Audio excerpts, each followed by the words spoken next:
present to you Dr. Martin Luther King, Jr.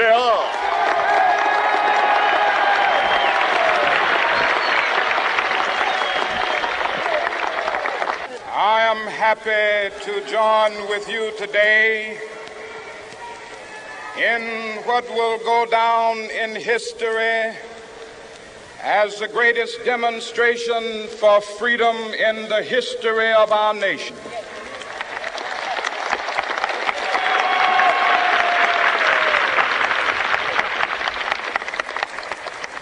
Five score years ago, a great American in whose symbolic shadow we stand today signed the Emancipation Proclamation. This momentous decree came as a great beacon light of hope to millions of Negro slaves who had been seared in the flames of withering injustice. It came as a joyous daybreak to end the long night of their captivity. But 100 years later, the Negro still is not free. 100 years later, the life of the Negro is still sadly crippled by the manacles of segregation and the chains of discrimination. 100 years later, the Negro lives on a lonely island of poverty. I have a dream that one day this nation will rise up and live out the true meaning of its creed. We hold these truths to be self-evident, that all men are created equal.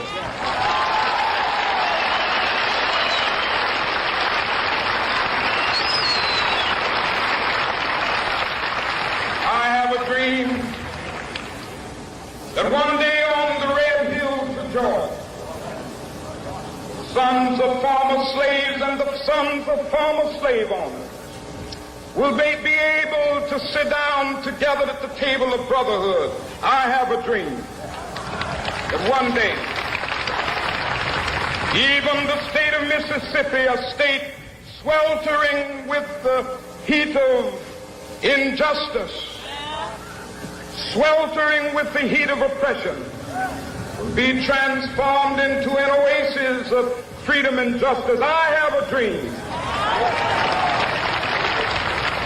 My poor little children will one day live in a nation where they will not be judged by the color of their skin, but by the content of their character. I have a dream today.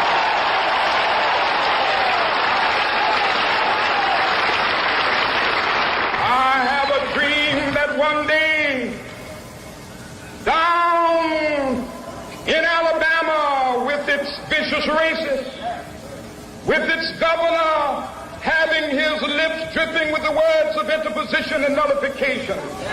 One day right there in Alabama, little black boys and black girls will be able to join hands with little white boys and white girls as sisters and brothers. I have a dream today.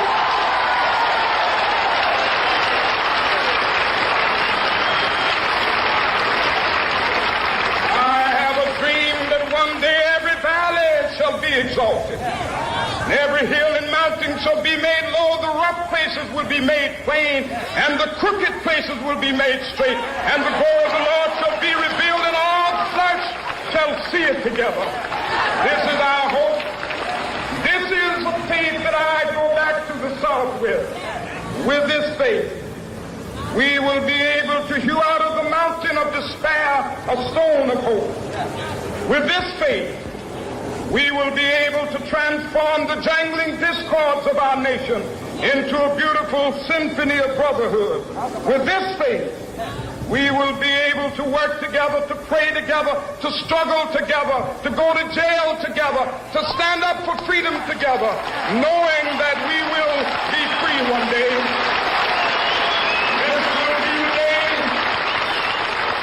This will be the day when all of of God's children will be able to sing with new meaning, my country, tears of thee.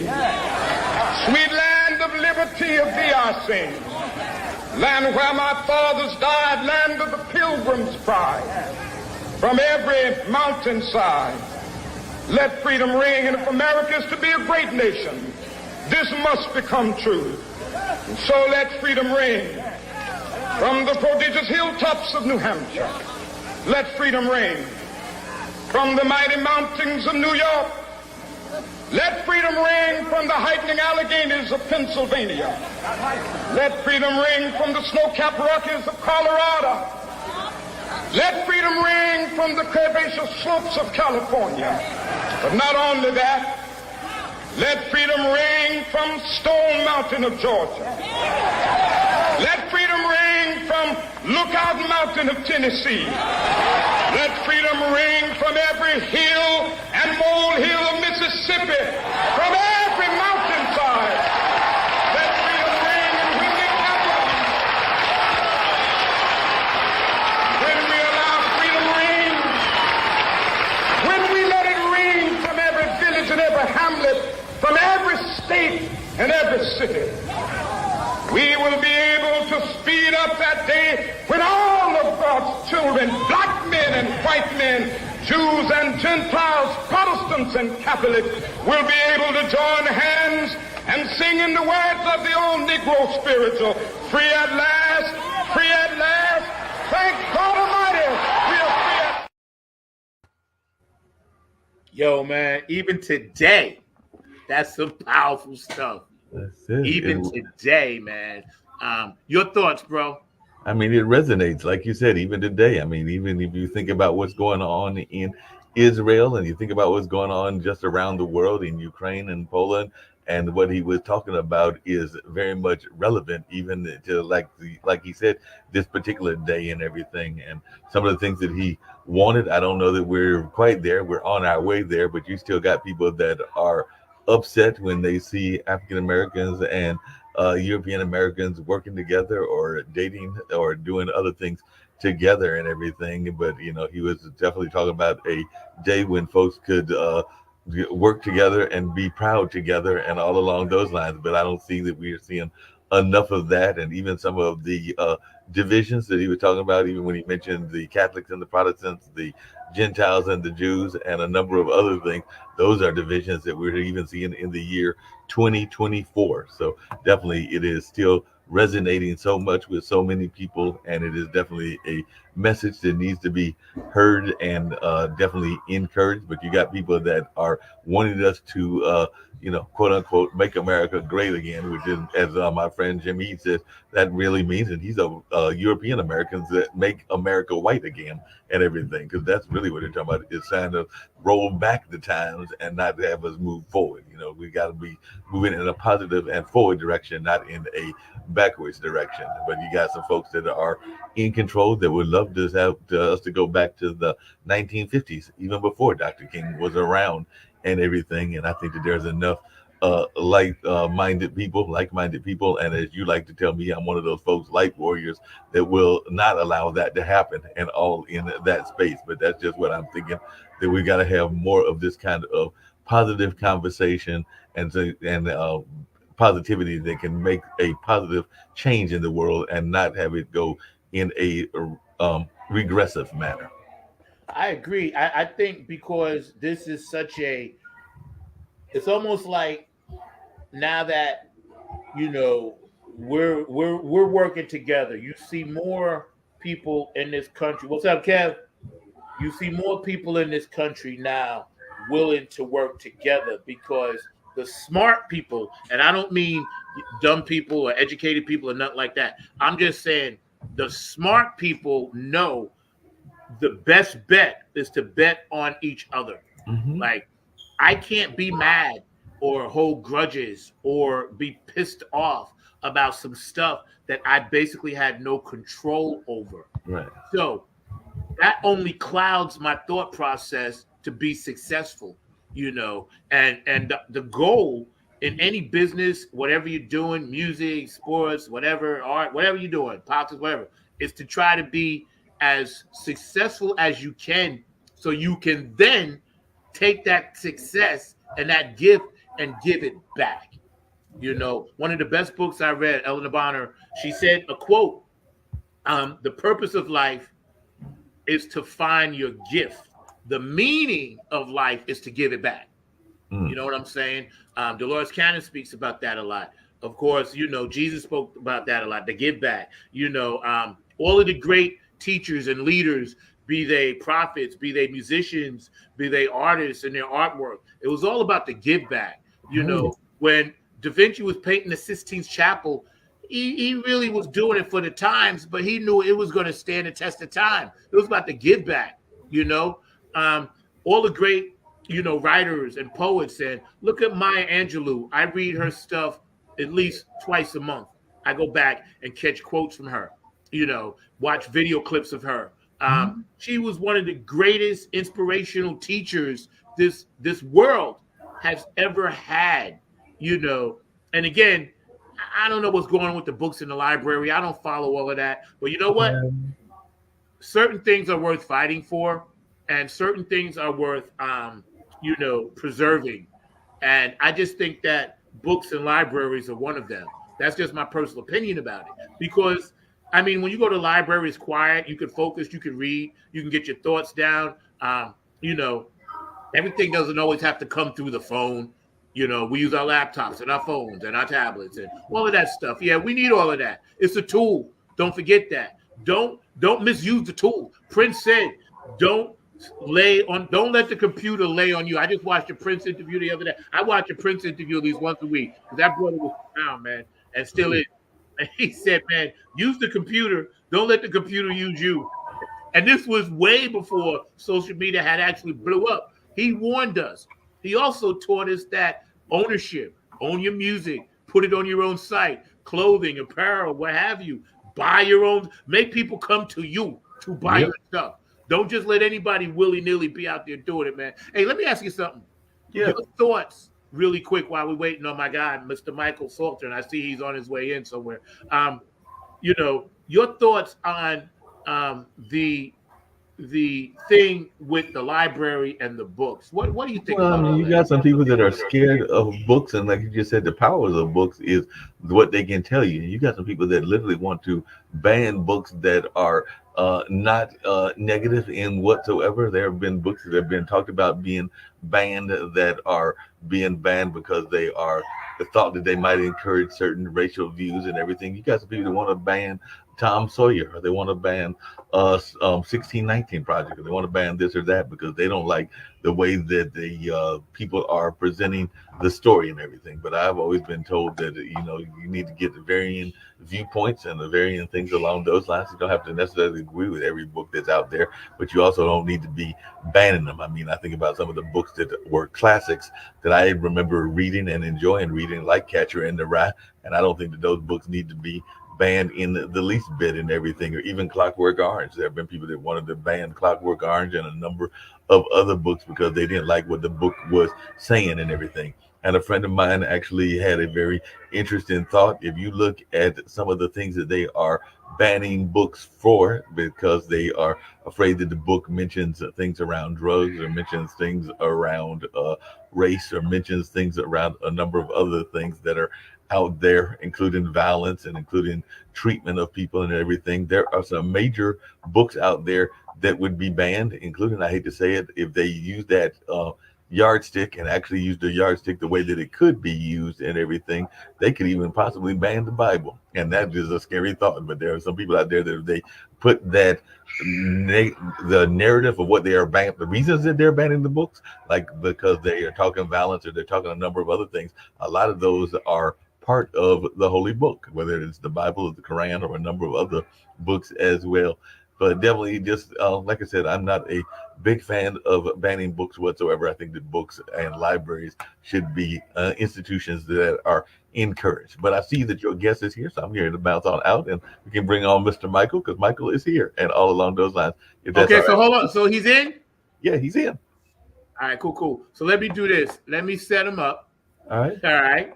Ladies and gentlemen, without further ado, I got my guy taking the time out of his busy schedule. We're gonna pump him up. You know, he flew in on the Temptation ship, you know, and he got dropped off with a parachute, dropped into funk from the front seat. He's going to be bringing us the real deal. We're going to be chopping it up. We got plenty of time as long as this brother wants to sit with us and chat.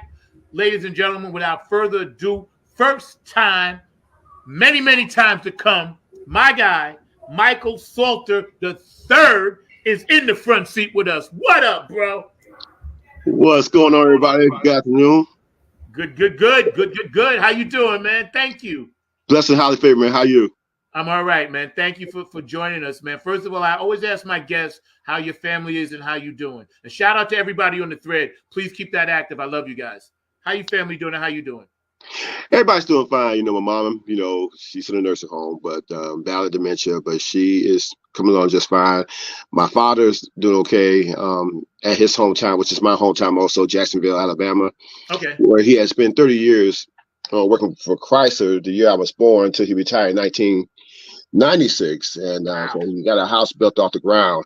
And recently he had tripped, fell down at home. Where he messed his ankle up. So me and my sisters, we just went down there back in early November to make sure that he's all taken care of everything. So right now he's remained in the hospital until his ankle will get completely healed. But other than that, he's coming on just fine. You know, age is not stopping him. You know, he's still hit to everything that's going on at 81 years young.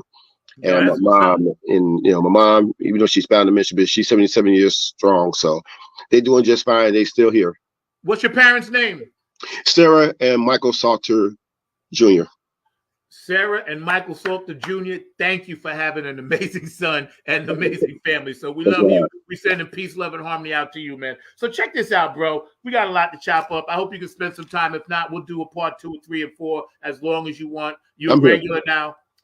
So what got you into music from the get-go, and where were you born? Well, I was born in Jacksonville, Alabama in 1966 and was raised here in Detroit, Michigan. I lived in Marietta, Georgia between 2014 and 2016 for a pretty short moment. But then when I realized that my sister has, you know, stage 4 cancer and lupus, and she's coming along very, very strong too, she beat it. You know, she beat that. Well, in other words, she defeated the enemy. Okay. So she's battling lupus also, but she is normal, doing fantastic. My younger sister, she's doing fine. She don't have no reports of sickness or anything like that. Me being in the music business, man, I was 6 years old, okay, as a singer. Then I started dancing at 8 years old, choreographing 16 years old. So to be in this business for 52 years, you know, it's something that I always love doing, and I'm not going to stop until God tells me to stop. That's the most important thing, man, because you have a spiritual essence about you that I picked up on right away, even though we've never physically met. We talked on the phone to prep this show for about at least 20, 30 minutes the other day, I would say, right? And we talked a lot about, you know, life. I always do that with my guests because I'm so, you got prayers coming in, bro, because that's what the funk from the front seat does. We bring prayers to the table for people. But, yeah.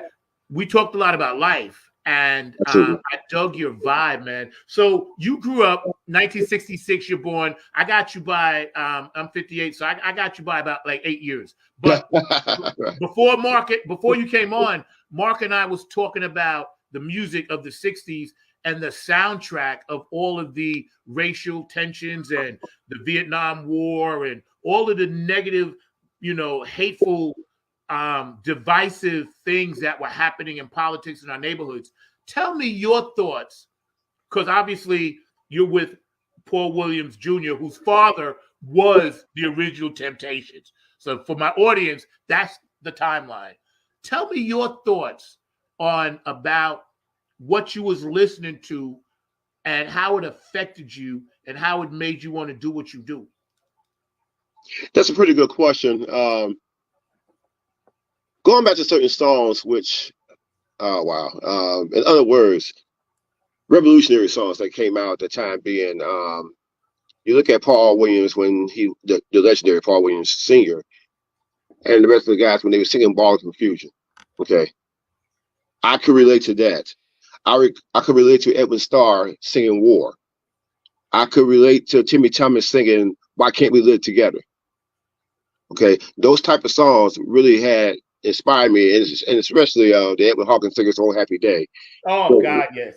uh, so my parents, it was my mom, and it was my grandmother, and God rest her soul. Um, it was those kind of songs that had me encouraged, you know. Um, and the best thing, my grandma, her favorite scripture, she always would say, "The Lord is my shepherd; I shall not want." She would share that, and ever since, she said that it had me reading the Bible when I was 6 years old, and so Amen. my faith in God has never had stopped. Yeah. But when you listen to those songs, and I mean, let's even go back to 1971. I believe that was the year when John Lennon even said "Imagine." So you look at all these songs, and they tell you the story about life. Even when Martin Luther King, and here it is, Monday is this natural holiday. So That's right. That's right. we continue to say, "I have a dream."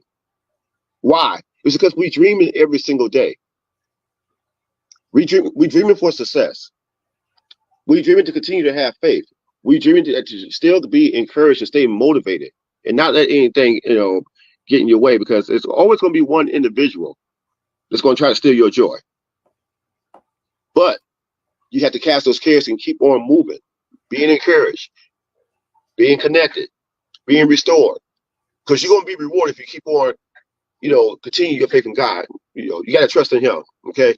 And with all the problems and difficulties that we are facing in this world today, I always say it in the words of Kenneth Gamble, when he says that in this day of confusion, we must find the problem of the root in order to solve it. And that truth is a knowledge, how can I say it? In this day of confusion, we must find the problem of the root in order to solve it. That truth is a lack of communication beyond man and woman, or I should say among man and woman, therefore the wrong interpretation of life and life purpose has been exposed. So I try to tell everybody, you only got one life to live. You have to live it in peace, truth, love, and harmony. The OJ said it themselves. There's a message in the music, and there's a message in the song. Come along, sing along, understand why you dance. Otherwise, open your ears and listen here. Yo, preacher, bro. Yo, I'm digging it, because I knew, that's what I was telling you all week. I knew this was going to be a fire show, because we all are on, a lot of my listeners, it doesn't matter if they believe, agnostic, none of that stuff matters. What matters is the love that we all have for humanity.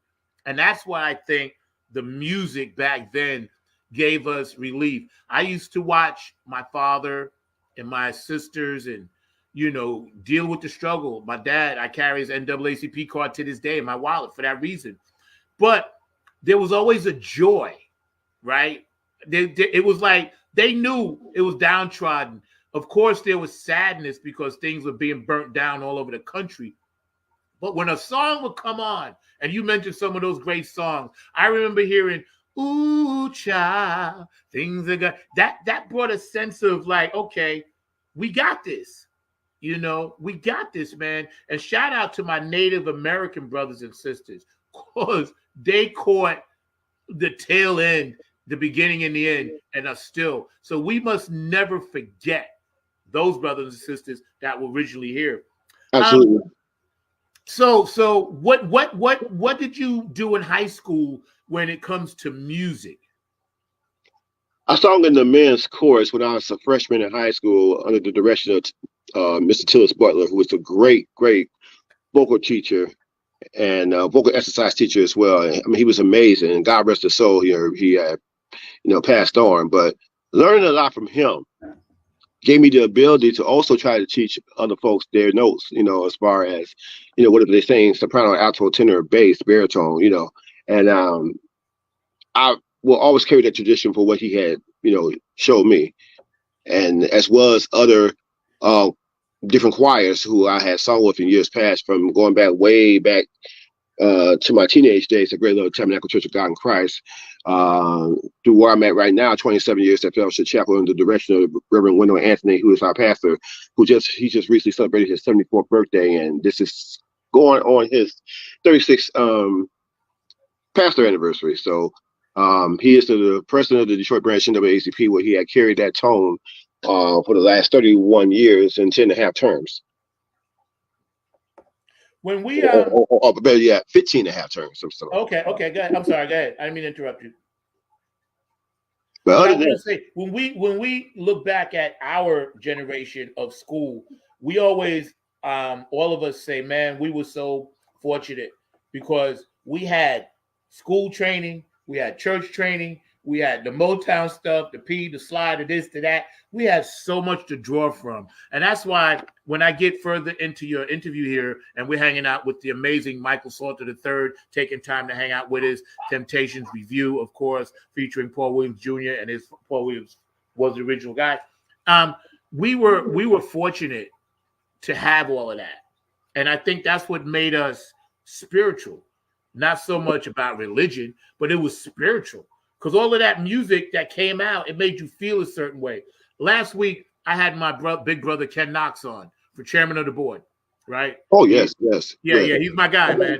And he's my guy. And his guy, the general, wrote that song Patches. And I told him, first time I heard that song, it made me cry. You know what? Let me say this, because when I first heard Patches, well, first of all, I thought it was a Motown song by the Four Tops, and I had to, look at the research, and there was Clarence Carter. Yes. That song, but the general wrote that. Yes. Didn't even know that. Didn't know that. That's and right. that was one of my favorite songs. Yeah. I think, like you said, man, Motown was such a force, a driving force. When I was telling before you popped in, when I saw the Temptations, those 5 beautiful black men on the Ed Sullivan Show. Oh, yes. In sync, singing live. No tapes, no this, no that. Real notes. And they were on my screen. It gave me hope as a black kid, like, damn, I could do that. How did you feel when you first realized Motown was what it was? Absolutely. And, when I was raised in Detroit, we stayed on, me and my family, we stayed in Virginia Park area, which we weren't that far from the Motown when it was actually still going on before they moved their headquarters in the late 60s. And then around 1987, they changed it to a museum. So I wasn't that far from there. And my mother, she had so many Motown 45 collections. So it just shows you how much she was more into music. Yeah, I know, everybody I talked to that was born there or raised there or went there or whatever and was in that vibe, they all have amazing stories. I got to ask you a quick side question. The Funk Brothers, your thought on the Funk Brothers? Totally awesome. Right? No words. It's not really much to be said. I mean, these guys was just awesome. I mean, under Berry Gordy, who's still going strong at, 94 years strong. And, all these guys had a job, okay? James Jamerson, perhaps the best bass guitar player ever. Bob Babbitt, the list goes on and on. They knew what they was doing. So before, all this funk came along, 1959, when Berry Gordy had a vision, there it was right there. He hired musicians, he hired songwriters, he hired executives. He hired Martha Reeves to work in the office before she became famous. And it wasn't until she came out with Heat Wave and, Dancing in the Streets and, and all that great music that she put in, she was working under Berry Gordy. And when Marvin Gaye came out with the song Stubborn Kind of Fella in 1962, he had Martha Reeves and the Vandellas singing background. So it just it shows you, how much history that there is. And the Funk Brothers was just a unique, awesome, powerful band. And if you look at now, I mean, a decade later, look at Mother, Father, Sister, Brother, who was MFSB, which is an outstanding 32 to 40 piece orchestra that came out of Philadelphia, Pennsylvania. That's where they got their message from. That's what they learned from the Motown sound. Kenny Gamble, Leon Huff learned from the Motown sound. Then you got Jimmy Jam and Terry Lewis. Not only did they learn from Motown, but they learned from their perspectives, Gamble and Huff. So the list goes on. The tradition lives. Yeah. Stevie Wonder, Ashford and Simpson. Yeah, Smokey. they were all great songwriters. Yo, man, it was insane. I couldn't believe Motown was spitting out records daily. Yeah, and then you look at everybody had a job, Holler Doja Holland worked with the Supremes and the Four Tops. And then you had who else? Norman Whitfield, that came up later. Stevie Wonder, who was playing the harmonica, and Berry Gordy was impressed by his talents and everything, So everybody had some, everybody became great artists, but they learned how to write songs like Marvin Gaye and of course Smokey Robinson and of course and Stevie Wonder, So this just carries on and on and on. Yeah, but bro, I can tell you this, right? I'm adopted, but my mother, Hetty, my mother who adopted me, she took me to the Apollo. I saw Marvin Gaye and the Motown Review. Marvin Gaye was playing drums, bro. Right, absolutely. I was like 5 years old. Little Stevie was no more like than little Stevie doing fingertips, right? I actually seen this stuff, and to this day, I'll never forget, like, when I realized Marvin went up front to sing, I was like, man, he was a genius coming out of church playing piano. He was playing drums, bro.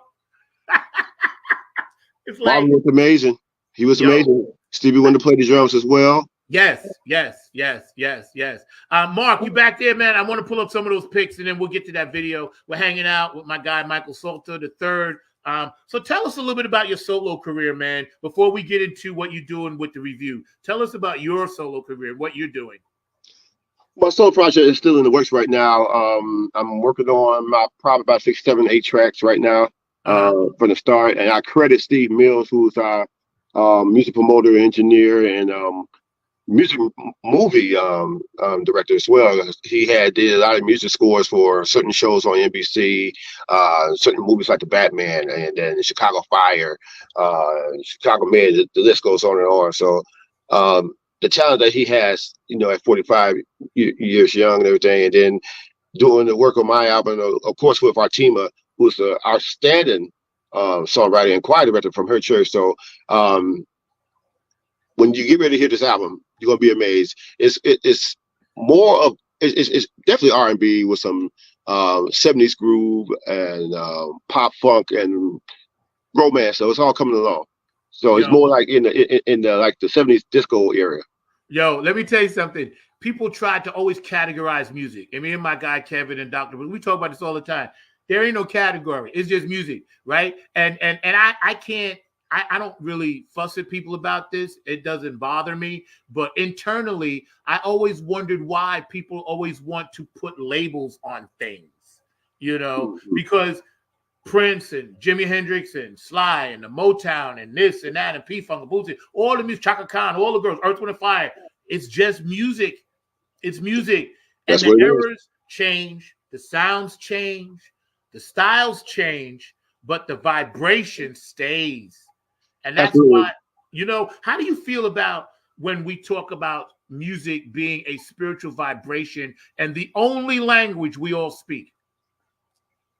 That's not a problem.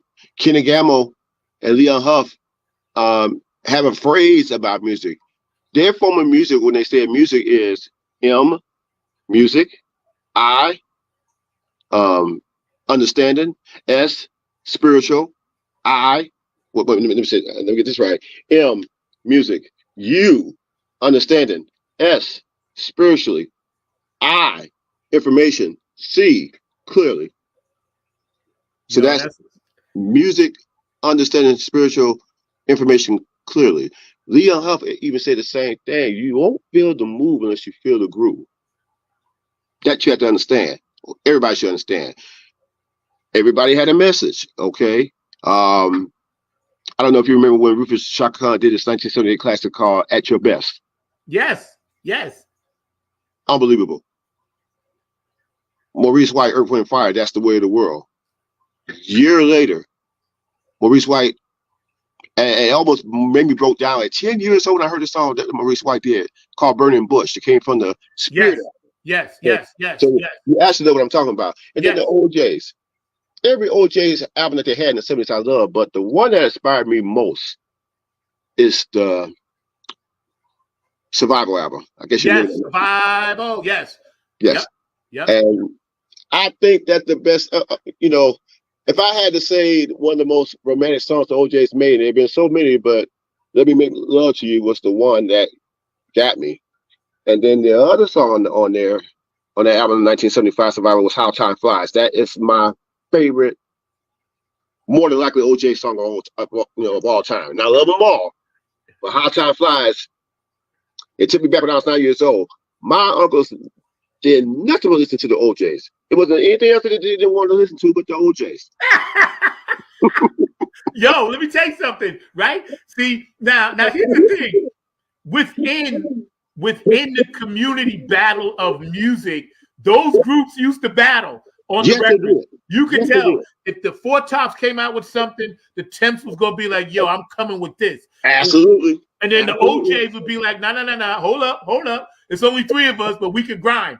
My thing was when they came out with For the Love of Money, and Anthony, the bass player, had wrote that for them. Yes, Anthony Jackson. And when I heard that, we all heard that. I think it was 1972, 73, bro. 73. For the Love of Money. And we was like, what? Yeah. Is that possible? You know what I'm saying? Yes. That came out the Ship Ahoy album in 1973, but they made it here in 1974. Yes. Oh, this is such a great interview, bro. Yes, You're making me so happy. My audience, I'm sure, is digging it, man. We hanging out with Michael Salter. We're gonna run a few of these picks, man, before we run that video for you, man. Okay. And this is the current group, correct? Yes, it is. Okay, going from my screen left to right, who is who? The group consists of, on the left-hand side, that is W.T. Williams, who just celebrated his 65th birthday on January 1st, New Year's Day. Wow. Next is Terry Horn, who is like by the way, W.T. is the bass singer. Terry Horn is the second tenor of the group and lead tenor as well. Then you got Paul Williams Jr., who is in the middle. He is the son of the legendary Paul Williams Sr., and if you look at his face, you can tell that he looks just like his daddy. Just like him. And sounds just like his father as well. He's a baritone, and he's versatile like me. We'll go anywhere as far as first tenor, second tenor, high pitched octave voices, bass, baritone. That's what we do. I'm tenor in this group as well as baritone, so I'm floating around different aspects. And then you got Sturgis Morton, the tall guy on the right. He's the falsetto first tenor. Okay. Before we move on to the next one, Mark, hold this picture for a second. I got to ask you, who's the backup band? Who's your backup? Who's the band? We working on a band right now. The band that we have right now is performing overseas and everything, and they are working with other groups right now, but they are also with us. So right now we're using tracks right now. So once all that track stuff is over, they're gonna be back with us. Hey, that's the way to do it, man. And shout out to everybody to just remember you can do both. It's perfectly okay. Absolutely. You gotta mix the new school with the pro school, the old school with the good shit, track it, not track it. It's all about the message in the music, man. All right, Mark, go to the next one, please, sir. Thank you, sir. You're on it. You get breakfast today.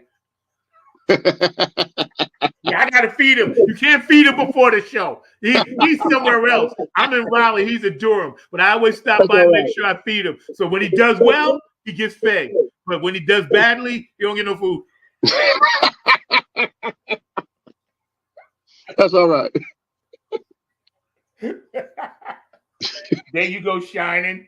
And I love the fact that you guys are clean as a whistle, as my father used to say, sharp as Dick's hat band. I never knew what that meant, but Reverend Robinson used to say that, man. Go to the next one, Mark. Okay, here we go. I'll let you take it. In case you don't know, this woman, she really need no introduction. I'm going to tell you right now, she's been in this field a mighty long time. She's about to get ready, and I hope she ain't listening, but she's almost 83 years old now. That's Martha Reeves. And she was a Motown. Yes, a Motown legend. A legend. I had the opportunity to meet Martha Reeves in 1986 when I was working as a busboy, just watching for Big Boy. And I can tell you about Martha. She knows everything about Motown. To me, she should have been a teacher as far as I'm concerned, or because she knows everything. She worked for Berry Gordy. They went on to great success as a female group, and had a lot of great hits and everything. Then she went solo to start doing her thing. She's working with a couple of ladies with some new Vandellas. She was a one-time member of the Detroit City Council, where she was there for a short time, but now she's continuing to do her singing. Singing is not going to stop her. She's going to keep on moving and grooving, and she's a great speaker. She just loves to talk. But other than that, down to earth woman, man. She knows everything about Motown, and that's why we call her a Motown diva legend. Yo, let me ask you something, man. And I'm gonna ask you. I'm not putting it on blast or nothing, but if you ever get a shout and a chance, man, to shout her out, man, please. If you could get her on with you and come back, I'd love to talk to both of you, but I'd love to talk to her as well. So if you on the side, I'll call you, put me in touch with her, man, because I'm all for sharing the story of all the women in the struggle in the music game too. A lot of the Funketeers, Dawn and Sheila and Linda Scheider and, Donna Sneed and, all the Funkadelic women and all the women that are out there. I even reached out to Chaka. She didn't get back to me yet, but she sent me a heart. I got a heart emoji from Chaka Khan that I saved and took a screenshot of because I congratulated her for going into the Hall of Fame, and it took so long, and we know why she didn't get in, the whole Black Panthers thing, but that's another show. But this woman here, I would love to talk to her, man, when you come back next time, man, and some of your crew too. We got one more, and shout out, Martha, we love you, man. We know that you're a queen. We got one more, and then we're going to show this video. Nice job, Mark. Thank you. Okay, those are the guys I had just mentioned earlier. These are the same brothers, W.T. Williams, Sturge Moreland, myself, Paul Williams, and Terry Horn. Right. And Mark, my producer, says one of Martha's singers, Jason Epps. Is that it? Jason Epps? Okay. Here in Durham. And she was a member of Martha Rizzo. So yeah, we'll get her on, Mark.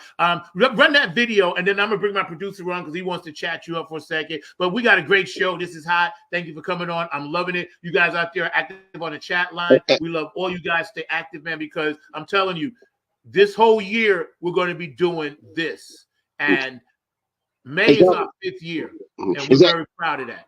Exactly. Let me share something with you now. This picture right here. Okay. Now, 1969, the Temptations, made a song called Psychedelic Shack. Okay. Where we performed that right here, it's in a small little venue on Woodward Avenue. It's called the Psychedelic Healing Shack. Wow. Psychedelic Healing Shack. Yeah, that's the place where we have performed at. Wow. See, now that's again, that's full circle. Spiritual goes around. And we was talking earlier before you popped in about, Ball of Confusion, Psychedelic Shack, how they changed with the times. They changed their dress. They went from the slick to the afro. You know what I'm saying? The album covers were a little more funky. You know what I'm saying? Yes. Barry Gordy, the genius in him, he was always one step ahead. Yes, he was. And see, people say what they want. I don't get into what people do or don't do. I just look at the results and take what I can from it, man. We're going to show this video of you guys getting down too, and then we're going to come back and chat with you a little bit more. Y'all hang tough out there, funk from the front seat, every Saturday, 12 p.m. Eastern Standard Time. My guest today, Michael Salter the Third, is in the house. That's your heart, man. Yo, we have fun over here, bro. It's all about fun, bro. All my guests, they always chat me up later and say, yo, man, I had fun. Yo, Mark, we good back there, bro? All right, let's run it. Thank you, sir. Come on, everybody, put your hands together like this. Come on. Well. Oh. The year was 1972. That's when the Temptations won 3 Grammy Awards and 2 American Music Awards for this song. This song goes out to all the papas in the world. Now, Paul, look out now. Oh, yeah, you know what he's doing, y'all. Terry, what you got, man? Okay. Brother's looking good. All right, sir, what you got, man? That's 3, y'all.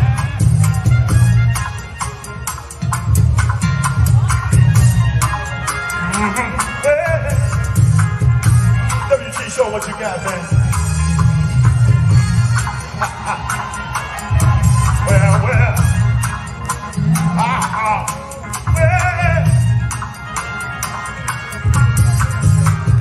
Let me put myself into this, y'all.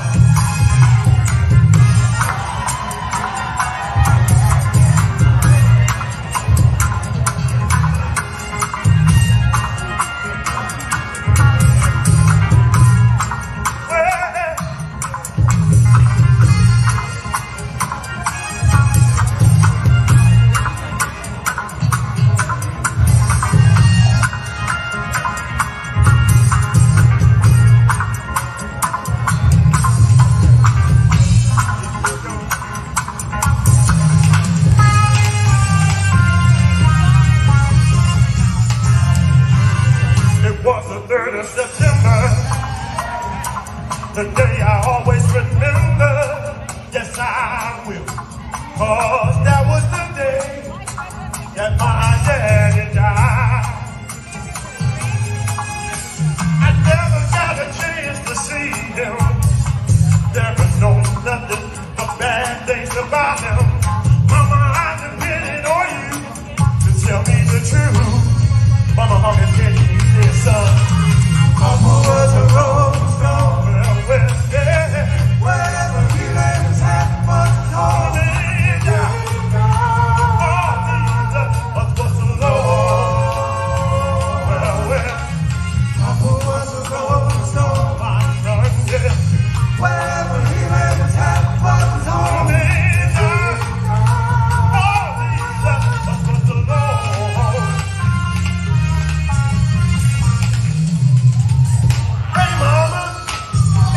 What they say that Papa never worked a day in his life. Some bad talk going around town saying Papa had 3 hours time too. And I know the why. That is right. Heard my Papa doing some storefront preaching. Talk about Satan soul all the time. Stealing in the name of the Lord. Everybody put your hands together. Papa was a rolling stone. Wherever he laid his hat was home. All these was the Lord. Mama showed me love that man. Papa was a rolling stone. Somebody. Wherever he laid his hat was home. All these was the Lord.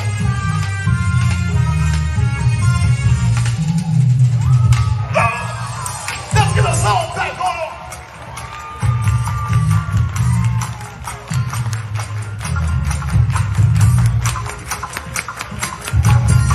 I can't hear you.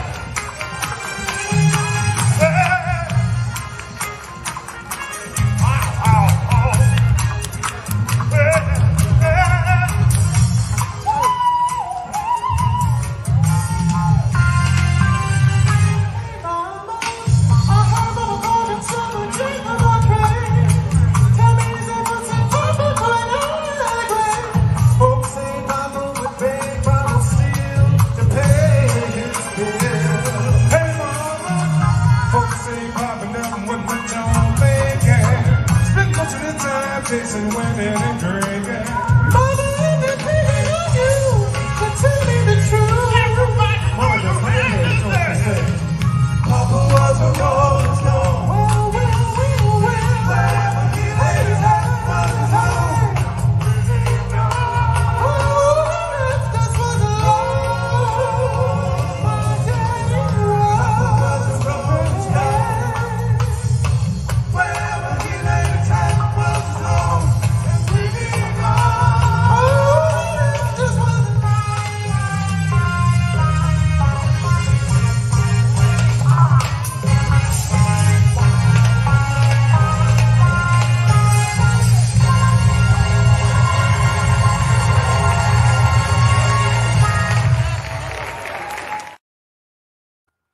Oh my God, dude, bro.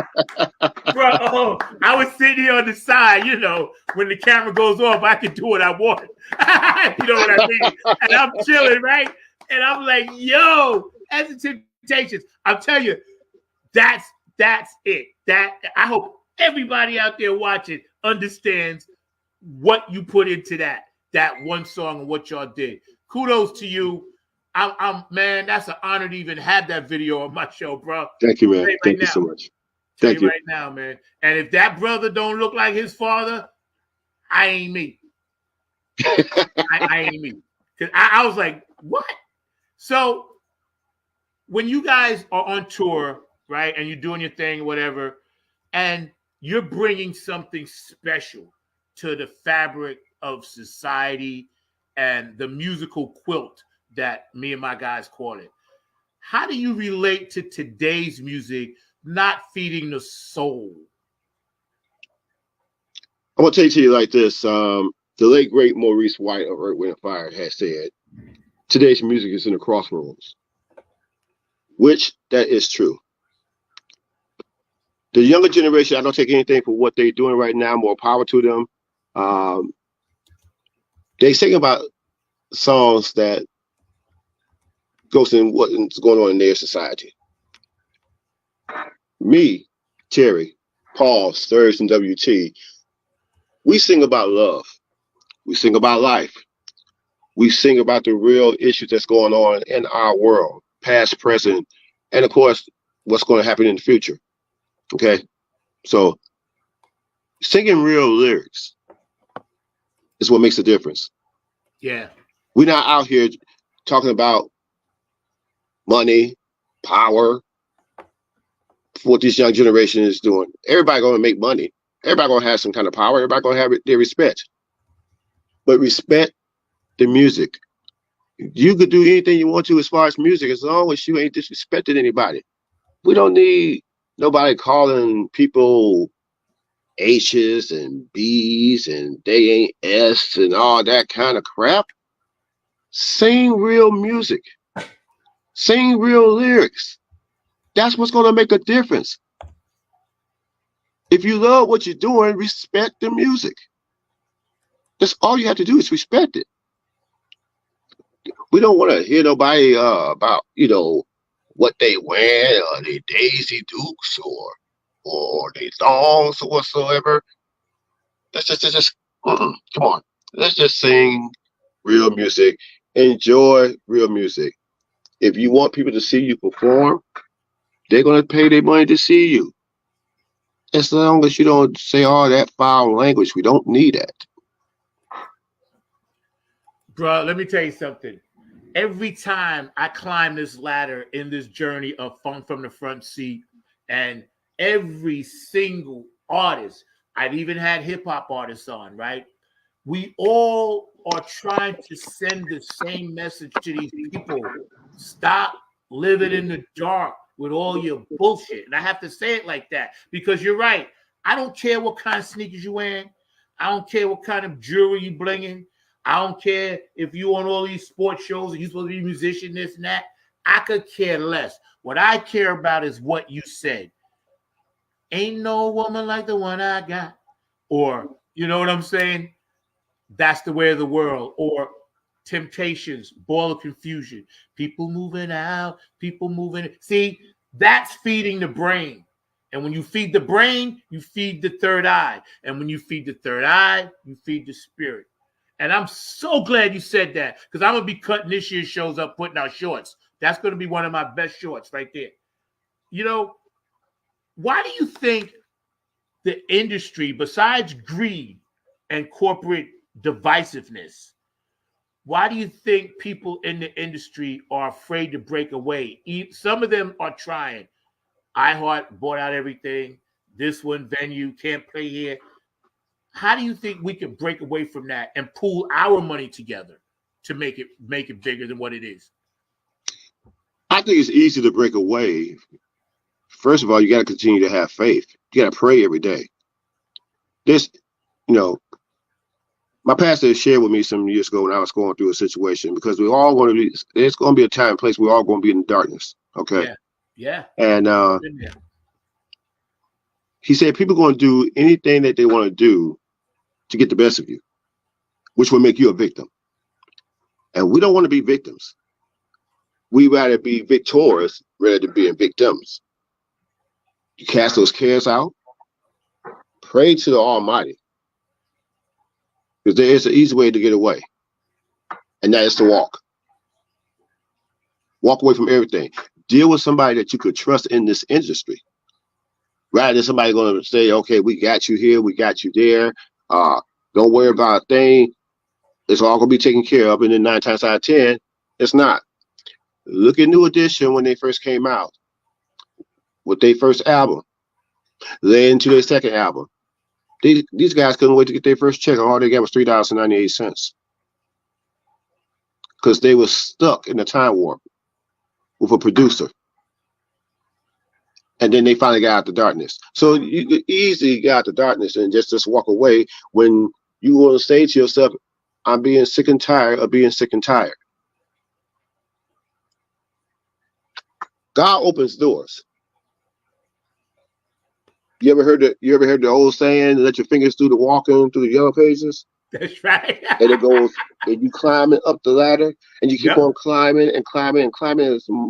And as long as you climbing up, there is going to be a blessing. When one door shuts, another door opens. So continue to climb that ladder. If you had to do it all by yourself, do it by yourself. Don't depend on no one. Hey, yes. Boom. Yo, I gotta hit you, man, because you lighten up the thread. First of all, well said, Dr. Brookenstein, my guys up in Philly D. But first of all, a big shout out to my other crew. I ain't gonna forget you guys, man. James Vickers, Vincent Steiners, Michael Patterson, and Curtis Wilcox. Of course, you know, my girl Jen Vanderput, love you, man. But you know, Dr. Brookenstein 69 said, you know, well said, Michael, you know, because these people feel what we feel. Jen Vanderput, I'm putting up her comment right now, and you know, she said so true. The expensive look is a trap. Drape your soul in splendor instead. Boom. High five to you, Jen, for that. You know, and of course, Dr. Brooks, preach, Michael, preach. Because here's the problem. And I have 2 daughters, 115, 119. We recently tried to connect again. I gave them some gifts, and they'll get back to me when they can. But I know the love is there, so I love them, Caleb. You know, ain't no worries. Dad got you, man. So, what you just said needs to be on a giant billboard poster running along Times Square daily.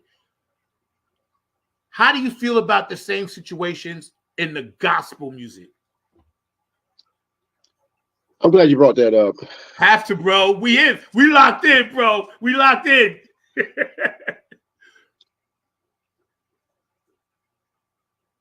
You have the old traditional gospel.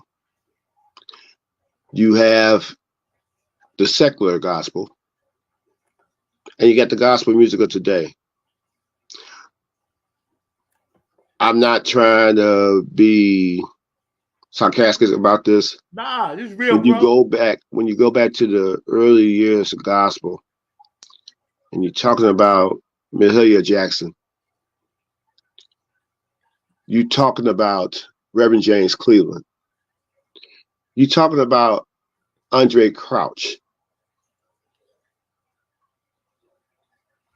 God rest their souls. You're also talking about the 5 blind boys of Alabama. Oh, yeah. The Fairfield 4, the Soul Stirrers. Harmonizer 4. Oh my gosh, the list goes on and on and on. When you talk about the Soul Stirrers, you talk about former the people that was in the gospel field before they went to secular. I mean, you talking about no other than Sam Cooke and Bobby Womack and Lou Rawls. They was all a part of that gospel quartet, and they just went on and broke barriers. Okay, and you know, these are some of my favorite entertainers. So you know, you look at people in the gospel field, and then there's more to be said. I mean, you got Reverend Rance Allen, God rest his soul. You got the Winans, you got the Clark sisters. It's just so many. Daryl Coley, God rest his soul, probably one of the greatest male gospel singers around. And And then you look at today's gospel field. I don't take anything away from the Ty Tribbett's, the Kirk Franklin's, Corn Hawthorne. You know, as long as they spreading the message, that's one thing. As long as you spread the message, that's one thing. Don't have a big ego about this. Okay. Gospel music, I love it.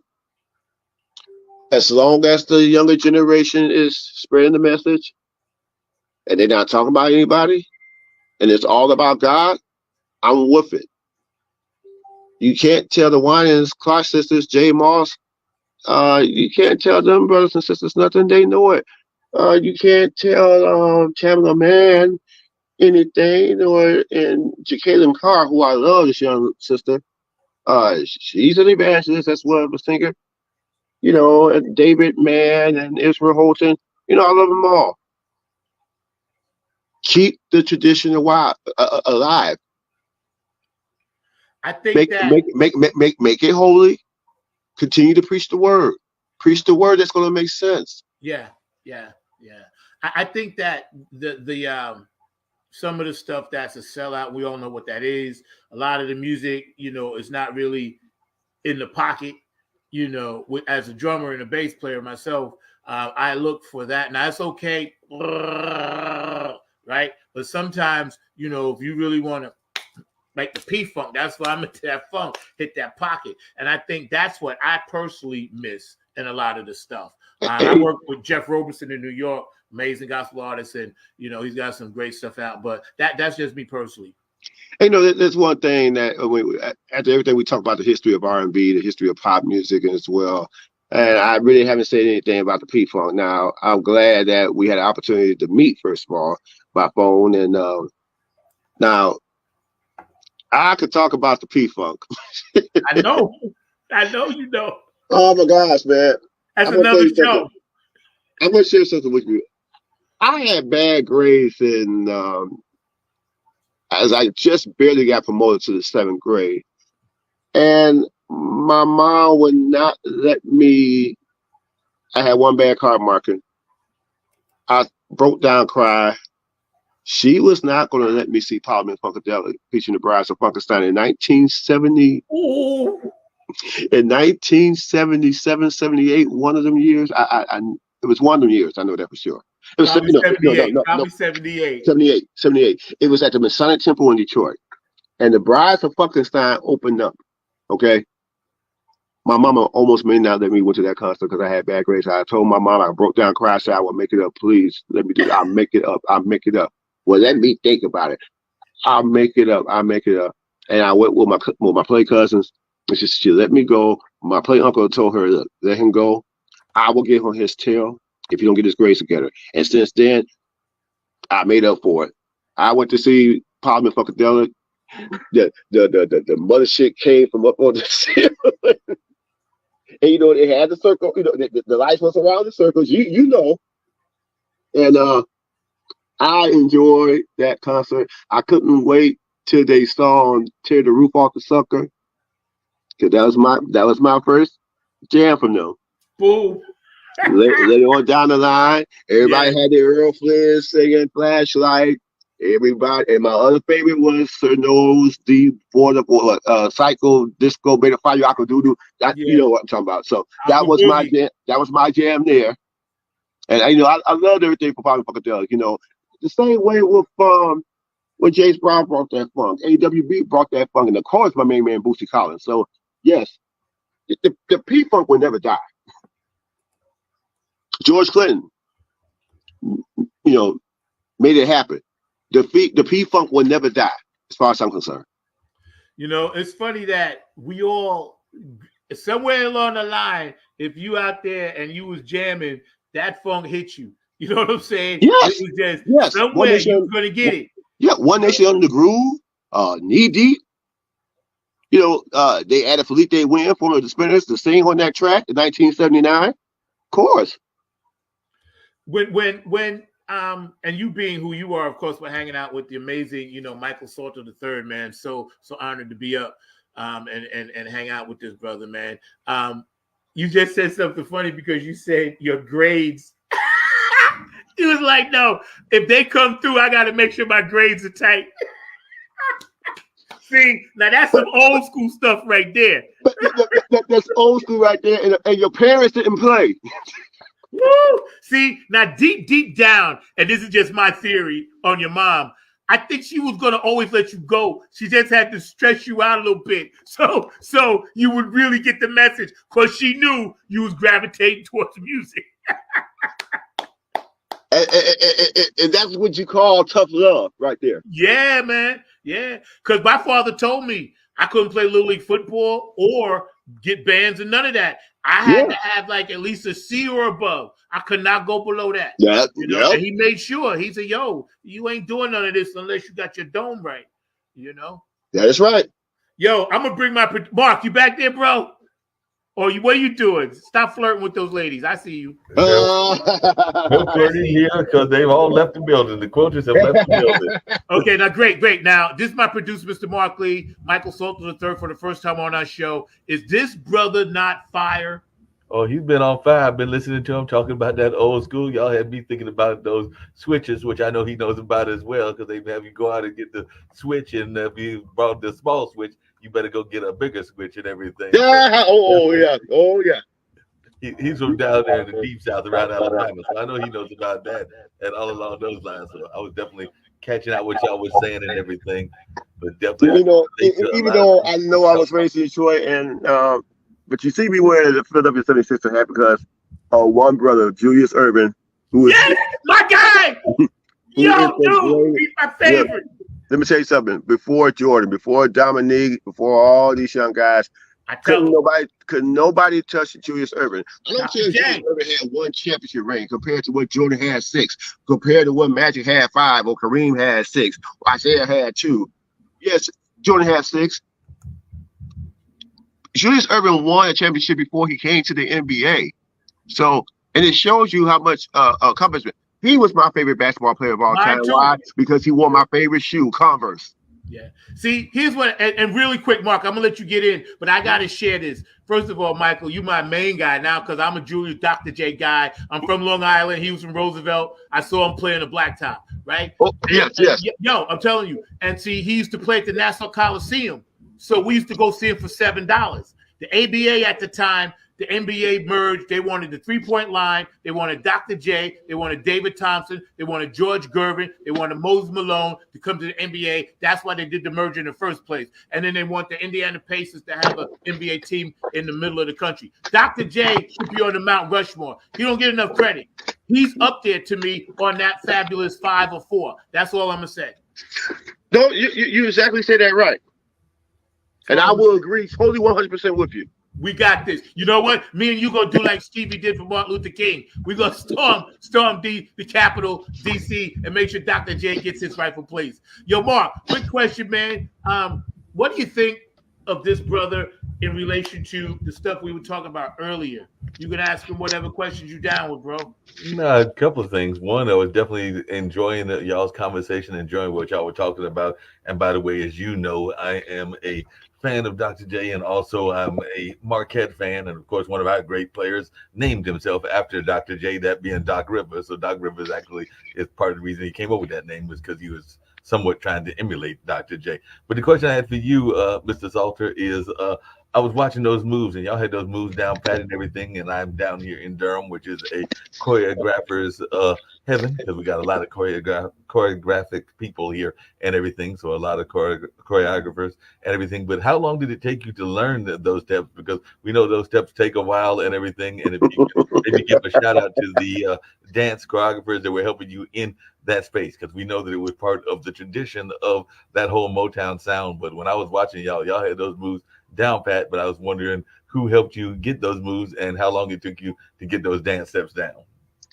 Well, since I've been, I collaborated with these guys early, and things just didn't go in a direct perspective. But when I came back for the past 2 years, all the guys helped me out as far as the routine. By me being a dancer and choreographer, they all taught me very, very well. And then I just carried, they didn't realize I pick up real quick.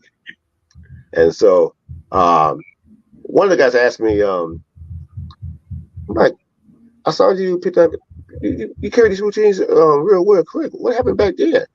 I said, well, back then was a lot of you know, misunderstandings. There was some things wasn't really in perspective for what y'all was coming on. But now that everything is in better perspective, like I said, I'm a quick learner by me being a choreographer, so I carry on real quick. Wow. Well, like I said, you did a real good job there. Y'all kind of alluded to it, but I'd love to hear your thoughts around this and everything. What is your thoughts around the state? Because I come from a background of radio, mostly the small radio stations and not the commercial radio stations. But I'm just wondering, as one that knows how important radio was to the development of Motown, what is your thoughts around modern radio and even the modern performance venues and all along those lines? What are your thoughts around that? When I listen to radio, I grew up listening to a lot of great disc jockeys. The one that inspired me most in Detroit was the Butterball Jr.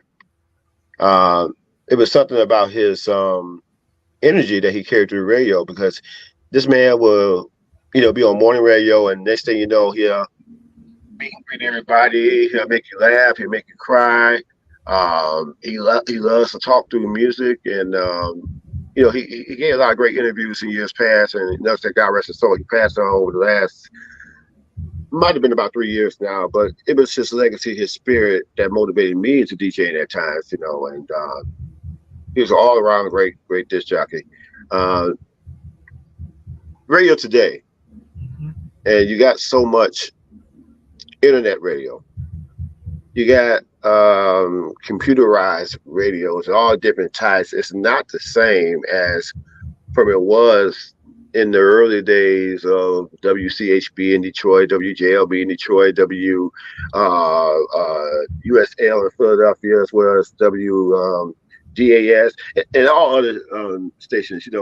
Back then you had legendary DJs, to motivate you and play your favorite music. Some of these disc jockeys today, I don't take anything away from them. Some still been around for the past 40 years or so, but you look at these new DJs. Like I said, I don't take anything away from what's going on in today's radio, but I'm more into legendary radio. And you still got radio stations that are still around to this day. It may not be the same because of different generations, but if you still got these long-term DJs that still DJing, it's going to still make you motivated. Just listen to them. No doubt about that. Hey, just really quick, and this is for both you and Zach and everything. Do you miss the days of radio stations that literally would go out and be part of the community? Because I don't see enough radio stations now that are actually involved in the community, because there was a time that you would find the DJ literally out in the park, literally in the different places, and I don't think that we see enough of that nowadays. But I was just wondering y'all's take on that, because I think that that's something that radio is missing, is that connection to the greater community, whether that community is Philadelphia, whether it's New York, or whether it's Los Angeles, or even right here in the triangle area of Durham and Raleigh. But what is y'all's thoughts around that? Would you like to see more DJs actually be involved in the community? Zach, go ahead, you start off. Oh yeah. Well, yeah, cool. Thanks, man. And for those you watching, Michael Salter III, he's definitely down and doing his thing solo as well. Funk from the Front Seat welcomes him, and he's part of the amazing group that you guys just saw in the video. Featuring Paul Williams Jr., MJ. But my thoughts on that, Mark, are two things, and I'm gonna keep it quick.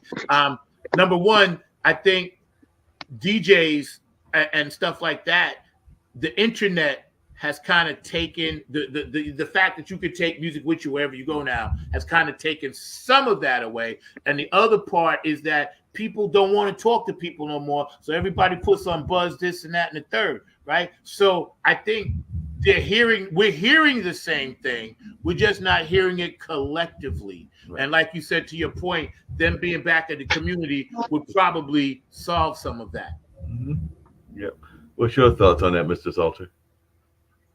Well, everything that Zach said, he basically took the words out of my mouth, because of the fact that what he said was absolutely true. You don't see a lot of radio stations be out here and doing community work. And once upon a time, when the legends of radio was out there, they was giving away albums, they was giving away souvenirs, concert tickets, all the above, chances for you to win a car. this generation of people right now, well, they out here now, they'll give you something free, but it's not like how radio used to be. As I mentioned, in every other radio stations, like in Chicago and Philadelphia, New York and Boston, Los Angeles, Miami, here in Detroit, Minnesota. That's why I said classic golden radio will never die. It will still stand to this day. The legendary disc jockeys who are still here, it's going to make a difference to try to encourage people to get out there in the streets and help the community. Yo, man, Mark, let me tell you something. I know your family came from that background, but thank God they did, man. And we ain't going to hold this brother too much longer, man. But, check this out.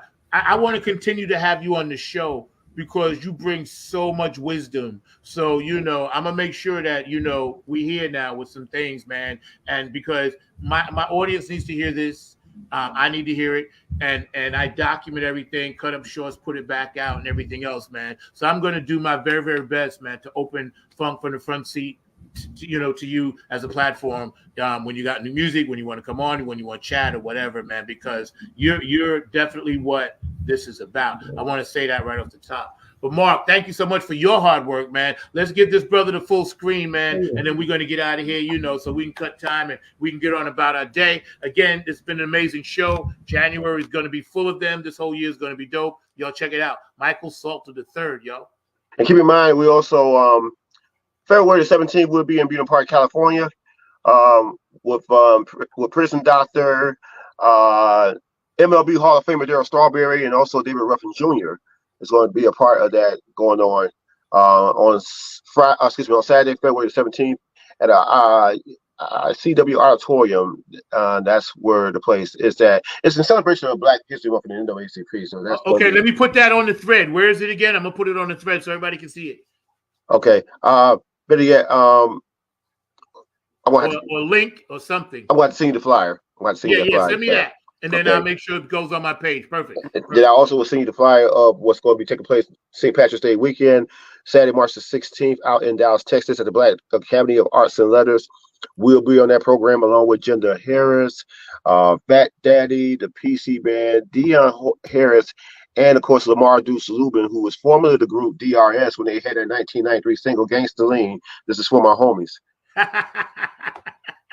Diamonds in the back, sunroof top. Yeah. No, not that one. That's William Devon. Not that? Not that one. That's William Devon when he did it in 1974, 50 years ago. Okay. DRS was a group that came out 30 years ago, and they had a song called Gangsta Lean, which I thought the song was called "This Is For My Homies." I got to hear it then. I got to go back. You may remember that. Heard of it. I don't remember that. Yeah. Once you hear it, better yet, I post it to you. Man, I got to hear that because the only one I ever heard Gangsta Lean was that other song. Yeah, I want to hear that, man, because I get ideas for stuff like that. Yeah. Yeah, that's William Devon. Be thankful for what you got. Yeah, man. Yo, too, man. My new stuff coming out. I got to get you on some music too, bro. This is gonna be fun. You definitely gonna be singing vocals on some of my shit. And one final thought. Well, thank you, Zach, for having the pleasure for having me here. And then a shout out to me, Brian, the wonderful, wonderful disc jockey, singer, house music extraordinaire. The song that she got, "Love What I Want," is coming out and it's going like crazy. And if you have not seen the video, she featured me in the video dancing. Yo, so your final thoughts, man, to our audience. I always give my guests the full screen. Anything you want to say, man, words of encouragement or anything, man, I'm going to give you a minute or two, then we get ready to get out of here, all right? Okay. So once again, my shout out to Mion Bryant. Thank you, Mion, for introducing me to Zach and the whole P-Funk family, and shout out to Raleigh, North Carolina, Durham, North Carolina, all parts of North Carolina for having the opportunity. I promise that you will definitely see Paul, WT, Sturge, and Terry, as we will all do a group interview as well. They may have special guests on the side. Our schedules are very, very busy, but like I said, thank you, Zach. Thank you, Mion. Thank you, my man who was just on here. We still need to support the P-Funk Foundation. That's going to never die. Old school is going to never die. And I'm going to put you like this in prayer. Thank you, Lord. for all that you've done for us. How excellent is your name. We give you glory, honor, and praise now and forevermore. Watch over Zach. Watch over the brother who was just on here as well. Watch over Mion. Watch over this talented group. Just watch over everybody, Lord, as we continue to go through the highways and the byways, or where we go into our destinations and arrivals. Watch over our president. Watch over everyone that's in this entire world that may be going through a little trial tribulations. But remember, we count it all joy. All the power belongs to you. We give you the glory and honor and praise now and forevermore in Jesus' name. Amen. Yo, amen. Yo, well said, bro. I'm loving that, bro. We're going to end with this again in honor of all the people, all of the cultures, all of the different nations that came together to understand about Dr. Martin Luther King. And a lot of times it glosses over the millennials. They don't know the significance and importance of this date for people that were actually there. So for you guys out there, we're going to end the show in honor of that. Thank you again. I'll have you on once again, bro. And it's been an honor and a pleasure. I'll be calling you later on today or sending you a little message or whatever, man. And shout out to your group. Much love to your mom and dad and your family, man. So everybody out there on the thread, you guys were super duper amazingly hot today. I love you all. We'll be in touch, and y'all take care. Peace. I have the pleasure to present to you Dr. Martin Luther King, Jr.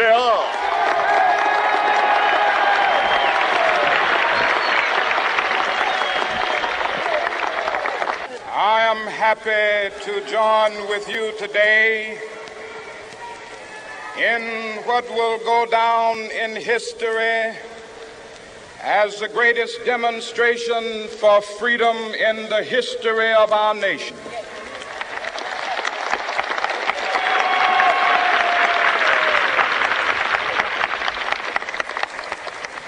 Five score years ago, a great American in whose symbolic shadow we stand today signed the Emancipation Proclamation. This momentous decree came as a great beacon light of hope to millions of Negro slaves who had been seared in the flames of withering injustice. It came as a joyous daybreak to end the long night of their captivity. But 100 years later, the Negro still is not free. 100 years later, the life of the Negro is still sadly crippled by the manacles of segregation and the chains of discrimination.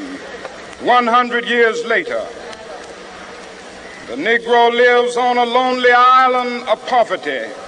I have a dream that one day this nation will rise up and live out the true meaning of its creed. We hold these truths to be self-evident, that all men are created equal.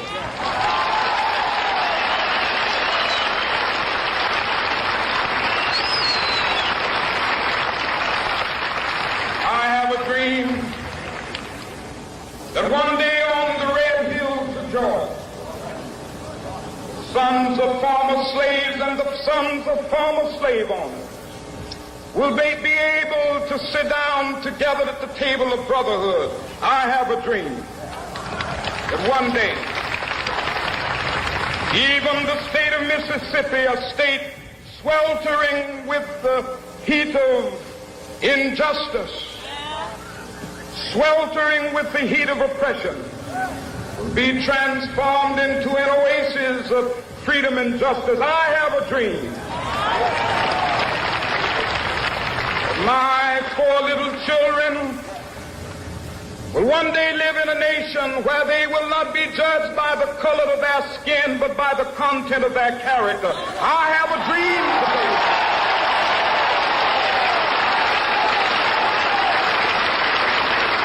I have a dream that one day, down in Alabama with its vicious racists, with its governor having his lips dripping with the words of interposition and nullification. One day right there in Alabama, little black boys and black girls will be able to join hands with little white boys and white girls as sisters and brothers. I have a dream today.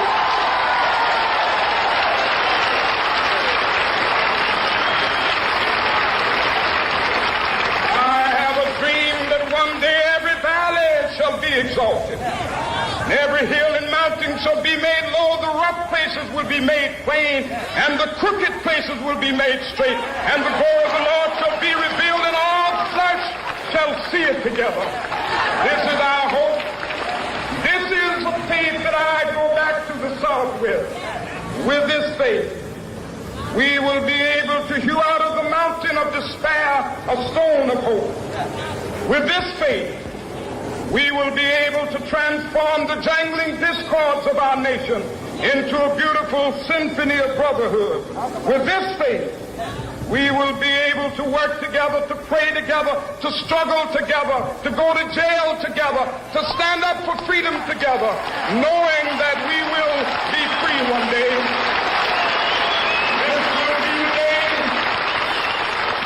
This will be the day with all of God's children. Be able to sing with new meaning, my country, tears of thee. Sweet land of liberty, of thee I sing. Land where my fathers died, land of the pilgrim's pride. From every mountainside, let freedom ring. And if America is to be a great nation, this must become true. And so let freedom ring. From the prodigious hilltops of New Hampshire, let freedom ring. From the mighty mountains of New York, let freedom ring. From the heightening Alleghenies of Pennsylvania, let freedom ring. From the snow-capped Rockies of Colorado, let freedom ring. From the curvaceous slopes of California. But not only that, let freedom ring from Stone Mountain of Georgia. Let freedom ring from Lookout Mountain of Tennessee. Let freedom ring from every hill and molehill of Mississippi, from every mountainside. Let freedom ring, and when we capital, when we allow freedom ring, when we let it ring from every village and every hamlet, from every state and every city, we will be able to speed up that day when all of God's children, black men and white men, Jews and Gentiles, Protestants and Catholics, will be able to join hands and sing in the words of the old Negro spiritual, free at last, thank God Almighty.